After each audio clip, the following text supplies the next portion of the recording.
പുതിയ അധ്യക്ഷന്റെ കാര്യത്തിൽ തീരുമാനമെടുക്കാൻ ബിജെപിയുടെ കോർ കമ്മിറ്റി യോഗം ഇന്ന് ദില്ലിയിൽ ചേരും. ദേശീയ പ്രസിഡന്റ് അമിത് ഷായുടെ അധ്യക്ഷതയിലാണ് യോഗം. ഹിന്ദു ഐക്യവേദി സംസ്ഥാന ജനറൽ സെക്രട്ടറി കുമ്മനം രാജശേഖരൻ അധ്യക്ഷ പദവിയിൽ എത്തിയേക്കും. വരുന്ന നിയമസഭാ തെരഞ്ഞെടുപ്പിൽ സ്വീകരിക്കേണ്ട മുന്നൊരുക്കങ്ങളാണ് അമിത്ഷായുടെ അധ്യക്ഷതയിൽ ചേരുന്ന കോർ കമ്മിറ്റി യോഗത്തിന്റെ പ്രധാന agenda. SNDP general secretary Vellappally Natesan രൂപം നൽകിയ BDJS-നെ സംബന്ധിച്ചും കേരളത്തിലെ നിലവിലെ രാഷ്ട്രീയ സാഹചര്യവും യോഗത്തിൽ ചർച്ചയാകും. സംസ്ഥാന അധ്യക്ഷൻ V മുരളീധരൻ, ജനറൽ സെക്രട്ടറിമാർ, മുൻ അധ്യക്ഷന്മാരടക്കം 10 പേരാണ് കോർ കമ്മിറ്റി യോഗത്തിൽ പങ്കെടുക്കുന്നത്.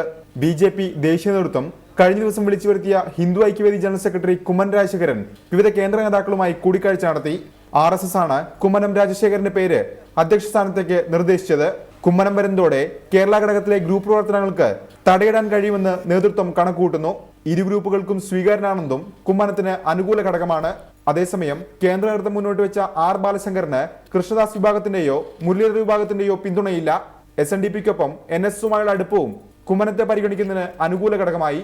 പുതിയ അധ്യക്ഷൻ സംബന്ധിച്ച പ്രഖ്യാപനം ഇന്നുണ്ടായേക്കും. റിപ്പോർട്ടർ, ദില്ലി.